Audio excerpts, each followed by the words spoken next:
The crystalline spires of Ethros Prime caught the light of twin suns and scattered it into prismatic rainbows that danced across the landing platform where the human delegation waited. Lieutenant David Thorne adjusted his dress uniform for the third time in as many minutes, trying to ignore the way the alien architecture seemed to shift and breathe around them like something alive. "Stop fidgeting," Dr. Sarah Blake murmured beside him, her xenobiology scanner discreetly recording everything. "You look like you're about to face a firing squad instead of making first contact with one of the galaxy's most advanced civilizations." David managed a weak smile. "Easy for you to say. Your job is to study them. My job is to make sure we don't accidentally start an interstellar war because I mispronounced someone's name." The Meridian floated in orbit above them, a reassuring reminder of home and humanity, but down here on the surface of this impossible world, David felt like an alien himself.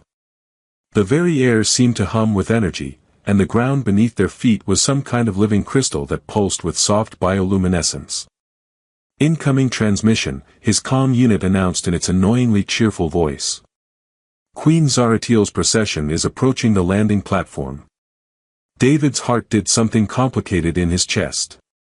They'd been receiving long-range communications from the Lasari for months during their journey, but the audio-only transmissions hadn't prepared him for what he was about to see. The Queen's voice had been melodic enough to make him forget his words during their preliminary negotiations, which had led to some embarrassingly awkward pauses in the diplomatic protocols. The crystalline platform began to sing, literally sing. As figures appeared in the distance, moving toward them with fluid grace. The Lasari delegation was smaller than David had expected, maybe a dozen individuals wearing robes that seemed to be cut from captured starlight itself. But it was the figure at their center that made David's breath catch in his throat. Queen Zaratiel was tall, perhaps 6.5 feet in height, with the kind of presence that made everything else fade into background noise. Her skin held a subtle luminescent quality, like moonlight on water, and her hair flowed behind her in impossible defiance of the gentle breeze.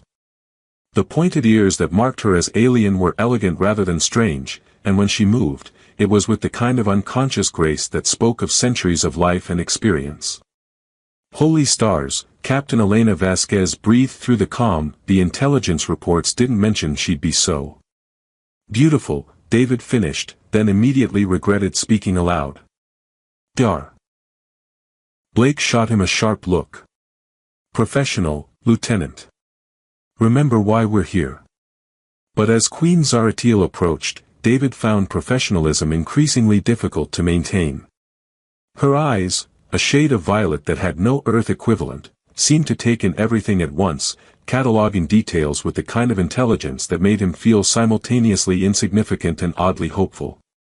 When she spoke, her voice carried the same musical quality that had captivated him during their transmissions, but hearing it in person was like listening to wind chimes made of crystal and starlight.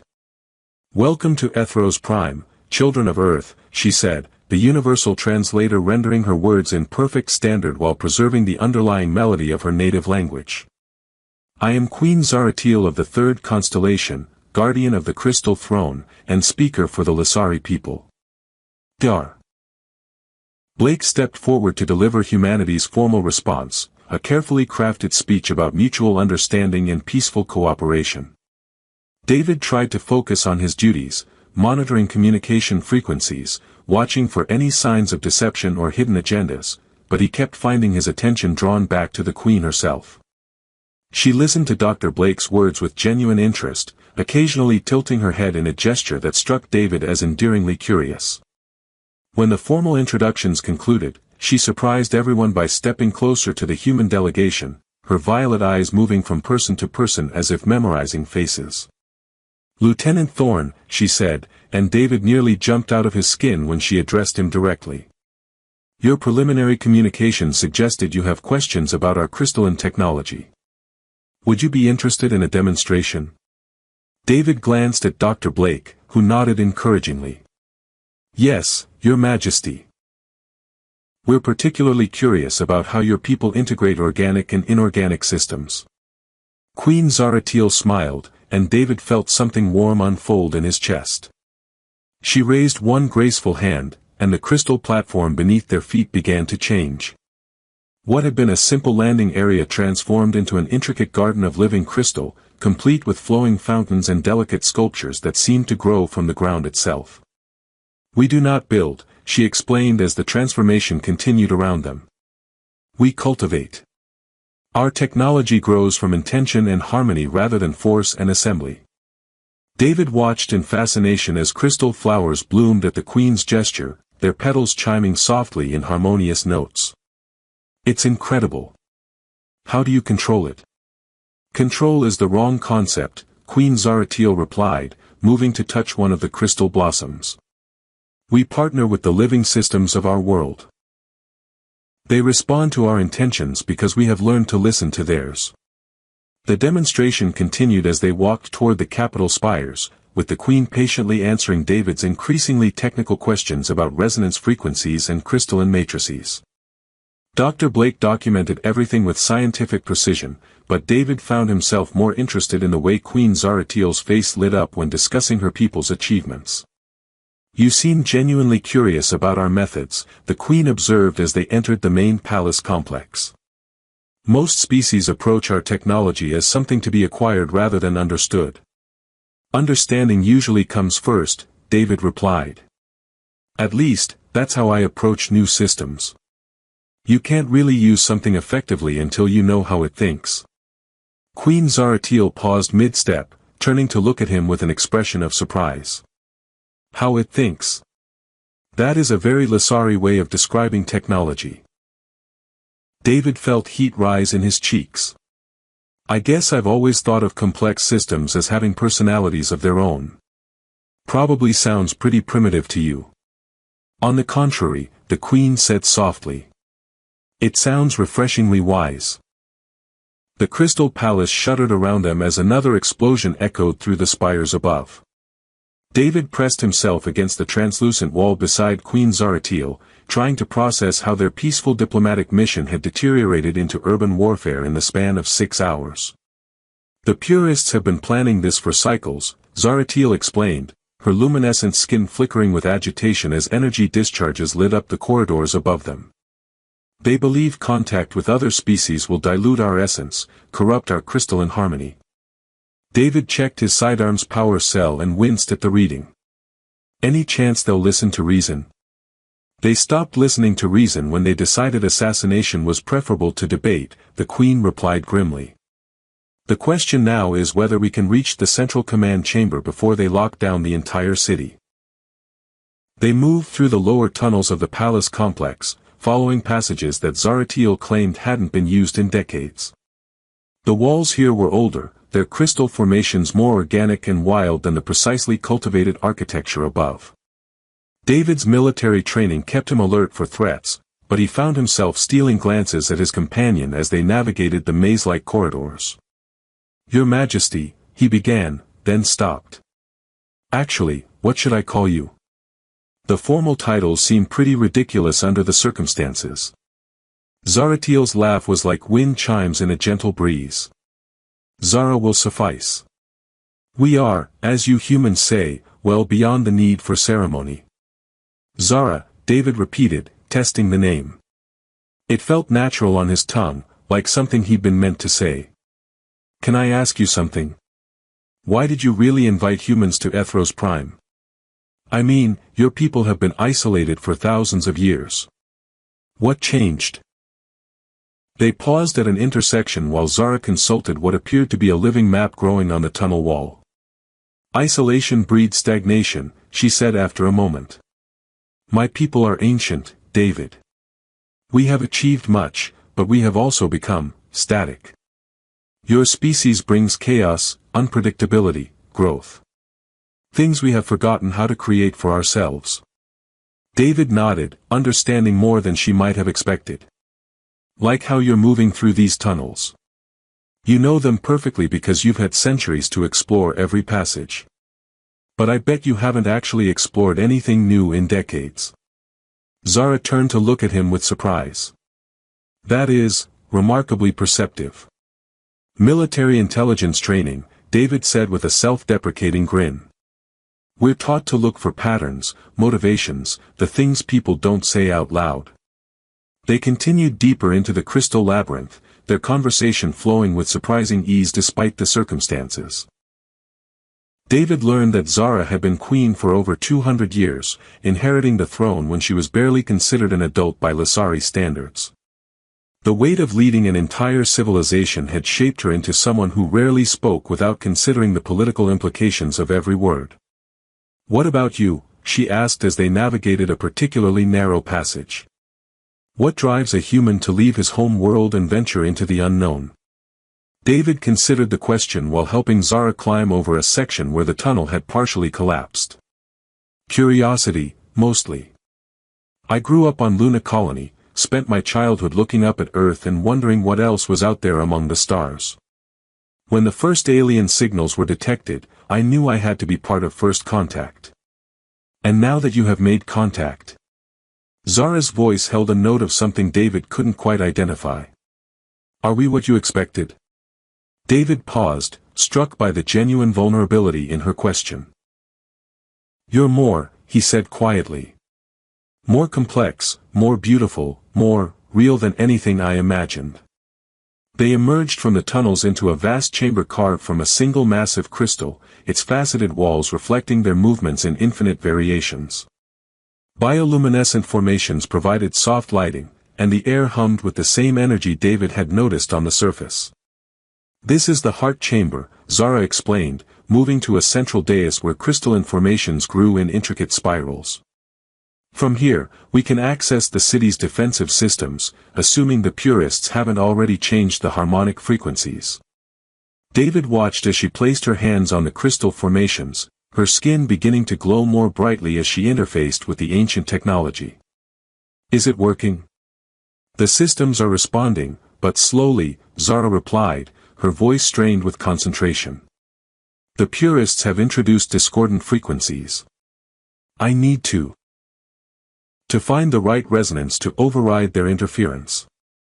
The chamber filled with complex harmonics as Zara worked, her entire being seeming to merge with the crystalline network. David felt useless, his human technology crude and primitive compared to this seamless integration of consciousness and machine. Then he noticed something that made his blood run cold. "Zara," he said urgently. "Your hands." She looked down to see thin cracks spreading across her luminescent skin where she touched the crystals. The strain of fighting the purists' sabotage was literally tearing her apart at the cellular level. "I can handle it," she insisted, but David could see the pain in her violet eyes. "No, you can't," David said firmly, moving to stand beside her. "There has to be another way. What if we work together?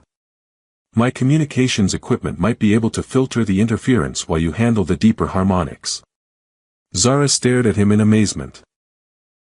"You would risk your primitive technology interfacing with our systems? The feedback could destroy your equipment, possibly injure you." David was already pulling out his portable communication array, connecting it to the crystal formation with improvised adapters. "Then we'd better make sure it works the first time." What followed was the most extraordinary experience of David's life. As his technology interfaced with the Lasari systems through Zara's guidance, he felt an echo of her consciousness, a brief glimpse of what it meant to think in harmony with an entire city.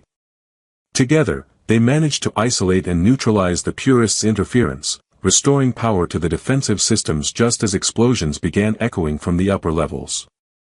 "The palace guard is fighting back," Zara said with relief, the dangerous cracks in her skin already beginning to heal. "We may survive this after all." David looked at her, still reeling from their shared connection, and realized that something fundamental had changed between them. "Zara," he began, then stopped, not sure how to put his feelings into words. She met his eyes, and for a moment, the barriers between species seemed to dissolve entirely. "I felt it too," she said softly. "Whatever this is between us, David, it is unprecedented." The palace's upper levels had become a war zone by the time David and Zara emerged from the heart chamber. Crystal formations lay shattered across elegant courtyards, and the harmonious singing of the living architecture had been replaced by discordant wails of damaged systems trying to heal themselves. The throne room, Zara said, pointing toward a spire that flickered with unstable energy patterns. If the purists control that, they can override everything we just accomplished. David checked his rifle's charge and nodded grimly. Then we take it back. What's the tactical situation? Before Zara could answer, a familiar voice cut through the chaos. David. Thank the stars you're alive. Captain Elena Vasquez appeared from behind a collapsed crystal wall, her uniform torn and her sidearm drawn. Behind her, the surviving members of the human delegation looked like they'd been through hell, which David supposed they had. Captain, David said with relief. Status report. Bad and getting worse, Elena replied bluntly. The rebels hit us during the cultural exchange ceremony. Dr. Blake is injured but stable, and we've lost contact with the Meridian. As far as I can tell, we're cut off. Zara stepped forward, her royal composure intact despite everything. Captain Vasquez, I apologize for the danger my people have placed you in. The purists will be held accountable for this attack. Elena's expression was carefully neutral, but David caught the skepticism in her eyes. Your Majesty, with respect, Earth Command is going to want explanations. A lot of them. This rebellion doesn't exactly inspire confidence in Lasari's stability. The rebellion is not what it appears, Zara said firmly. We have discovered evidence that. Her words were cut off by another explosion, this one close enough to shower them with crystal fragments.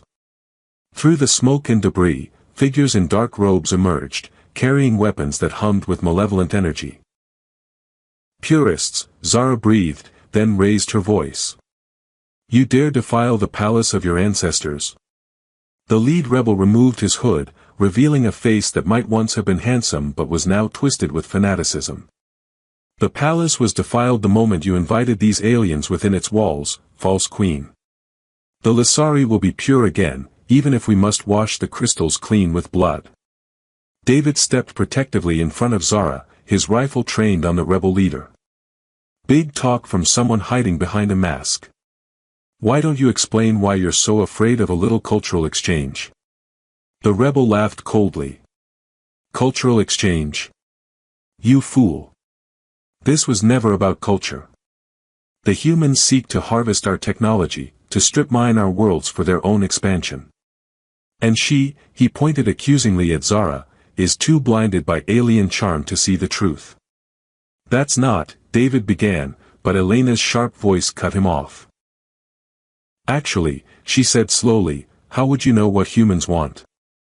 Our communications with Ethros Prime have been limited to official diplomatic channels. David felt a chill that had nothing to do with the damaged climate systems. Captain, what are you thinking? I'm thinking, Elena said grimly, that someone's been feeding the rebels very specific intelligence about human capabilities and intentions. The kind of intelligence that only comes from detailed surveillance. Zara's eyes blazed with sudden understanding. The hegemony. They profit from conflict between species. Peace between humans and Lasari would cost them billions in arms sales and territorial disputes. The rebel leader's composure slipped for just a moment, but it was enough. David saw the telltale micro-expression of someone whose cover had been blown, and everything clicked into place. You're not a purist at all, David said, his rifle never wavering. You're a hegemony operative. This whole rebellion is a false flag operation designed to make humans and Lasari distrust each other. Does it matter? The rebel snarled, raising his weapon. The result is the same. Your alliance dies here, along with both of you. The firefight that followed was brief but intense.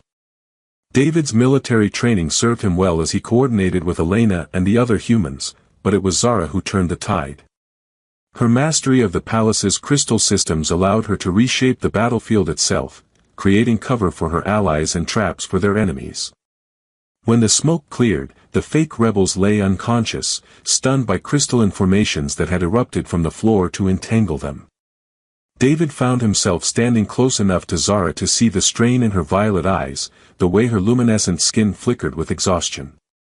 Are you all right? He asked, reaching out instinctively to steady her. "I will be," she replied, but she didn't pull away from his touch. "David, there is something you should know. The bond we shared in the heart chamber, it is not something that can be easily broken. Among my people, such connections are significant." David felt his heart hammering in his chest. "Significant how?" "Significant enough that my advisors will demand I choose between my crown and any relationship with an alien," Zara said quietly. "Just as your superiors will likely view our connection as a security risk." Elena, who had been securing the prisoners, looked up sharply. "Connection? David, please tell me you haven't compromised this mission by..." "By what?"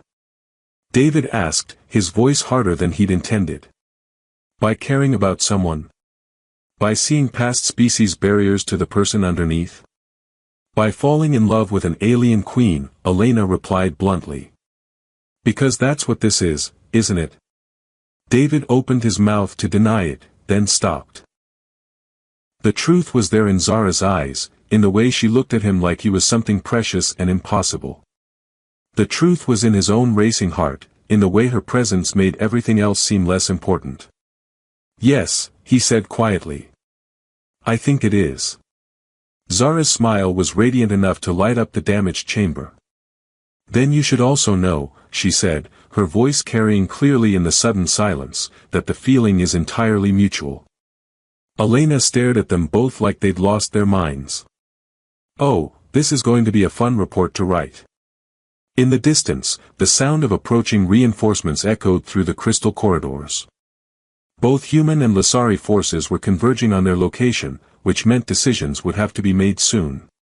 David looked at Zara, seeing his own uncertainty reflected in her ancient eyes. Whatever came next, they would face it together. The thought should have terrified him, but instead, it felt like the most natural thing in the universe. The final assault came at dawn, when Ethros Prime's twin suns painted the crystal spires in shades of gold and amber. David crouched behind a makeshift barricade in the palace's main courtyard, watching hegemony dropships descend through the morning sky like mechanical vultures. The false rebellion had been exposed, but their puppet masters weren't finished yet. "Incoming transmission," his comm crackled. "This is Commander Rax of the Hegemony Security Force. Surrender the human delegation and the Pretender Queen, and we will allow the city to survive." Zara, who had been coordinating with her palace guard through the crystalline network, looked up with contempt. "Pretender Queen? I have ruled these people for 2 centuries while that parasite was learning to walk." David couldn't help but grin despite their desperate circumstances. "I love it when you get indignant. Very commanding." "Focus, Lieutenant," Captain Elena called from across the courtyard, where she was treating Dr. Blake's injuries. "We've got incoming hostiles, multiple vectors." The attack began with energy weapons scorching the crystal walls, followed by armed hegemony operatives rappelling from their ships. David's military training took over as he coordinated defensive positions with the Lasari Guard, but he was acutely aware that they were outnumbered and outgunned. "David," Zara said urgently, "the throne room's central crystal can amplify defensive systems across the entire city, but it requires precise harmonic alignment. I need your communication equipment to filter the interference patterns." "Go," Elena shouted, providing covering fire as more enemies poured into the courtyard. "We'll hold them here." David and Zara fought their way through the palace corridors, moving with the fluid coordination they developed during their time in the tunnels. But as they neared the throne room, an explosion ripped through the wall beside them, and David felt something tear through his side like liquid fire. "David!" Zara's voice seemed to come from very far away as he stumbled against the crystal wall. Blood was spreading across his uniform, and his vision was starting to blur around the edges. "I'm okay," he lied, forcing himself to keep moving. "Just a scratch." But he wasn't okay, and they both knew it. By the time they reached the throne room, David's legs were barely supporting him. The central crystal formation rose before them like a frozen waterfall, beautiful and alien and utterly beyond his comprehension. "The harmonic frequency," Zara said desperately, supporting his weight as he collapsed beside the crystal throne. I need you to establish the connection so I can interface with the city's defenses. David tried to focus on his equipment, but his hands were shaking and the readouts kept swimming in and out of focus. Through the throne room's crystal walls, he could see hegemony forces overwhelming the courtyard defenses. Elena and the others were falling back, and soon there would be nowhere left to run. I can't, he whispered, hating himself for the admission. I'm sorry, Zara. I can't focus enough to make the connection work. Zara knelt beside him, her luminescent skin flickering with distress. Then we will die together, she said simply. I can think of worse fates. David looked at her, really looked at her, taking in the way starlight seemed caught in her silver hair, the ancient wisdom in her violet eyes, the strength and compassion that had drawn him from the first moment they met. The words came unbidden, spilling out in a voice barely above a whisper. I'd love to marry her more than anything, he breathed, not even realizing he was speaking aloud. The confession was meant for the universe, for the cruel irony that he'd found the person he wanted to spend his life with just in time to lose everything. But Zara's telepathic abilities, enhanced by her proximity to the throne room's crystalline amplifiers, caught every word, every emotion behind it. Her eyes widened in wonder, and then she smiled with radiance that put the twin suns to shame. My reply is yes, she said clearly, her voice carrying across the throne room with regal authority. The words hit David like a physical force, shocking him back to full awareness. What? You asked, Zara said, placing her hands on the central crystal as its harmonics began to respond to her emotional state. Perhaps not in the traditional manner, but you asked. And I am saying yes. The crystal formation exploded into brilliant light as Zara's joy and love amplified through the palace's living network. David felt his communication equipment syncing automatically with the resonance, their improvised connection suddenly flawless and powerful beyond anything he'd imagined possible. Throughout the city, defensive systems that had laid dormant for centuries awakened. Crystal barriers erupted from the ground to shield civilians, while energy fields disabled hegemony weapons and vehicles. The attackers found themselves trapped in a city that had become actively hostile to their presence. Hegemony forces, Zara's voice rang out through every crystal formation in the capital, you have violated the sovereignty of Ethros Prime and threatened the lives of diplomatic guests. Surrender immediately, or face the consequences. Commander Rax's voice crackled through the comms, no longer confident. This is impossible. No single individual can control an entire city's defenses. No single individual, yes, Zara replied, looking down at David with love that transcended species barriers. But two individuals, bonded by choice and commitment, can accomplish remarkable things. The surrender came within minutes. Faced with a city that actively fought against them and defenses they couldn't comprehend, the hegemony forces abandoned their operation. David watched through the crystal walls as their ships retreated into hyperspace, leaving behind only their captured operatives and a great deal of explaining to do. Elena's voice came through David's comm, tight with barely controlled emotion. David, are you seeing this? The entire diplomatic corps is requesting immediate reports on human Lasari bonding protocols. Apparently, Command is very interested in how you just helped an alien queen militarize an entire planet. David looked at Zara, who was still glowing softly from her connection to the crystalline network. I think we're going to need some new protocols. Indeed, Zara agreed, settling beside him as medical teams rushed into the throne room. Though I suspect the most important protocol is already established. Which one is that? She smiled, taking his hand in hers as Lasari healers began working to repair his injuries with crystalline medical technology. That when two beings choose to face the universe together, they become stronger than the sum of their parts. David squeezed her hand gently, feeling the unique warmth of her luminescent skin. Does that mean we're officially engaged? By Lasari custom, we have been bonded since the moment you accepted my reply, Zara replied solemnly. The ceremony is merely a formality. Good thing, David said with a weak laugh, because I don't think either of our governments is going to make the paperwork easy. Zara's laugh joined his, filling the crystal throne room with harmonious music that the palace's living systems echoed and amplified. Outside, both human and Lasari forces were working together to secure the city, their cooperation a visible symbol of the new alliance that had been forged not through diplomatic treaties, but through the simple power of two people choosing to trust each other completely. As the healers worked and the crisis finally ended, David realized that his childhood dreams of exploring the stars had led him to something far better than he'd ever imagined. He'd found not just alien worlds and fantastic technologies, but a partner who made the vast universe feel like home.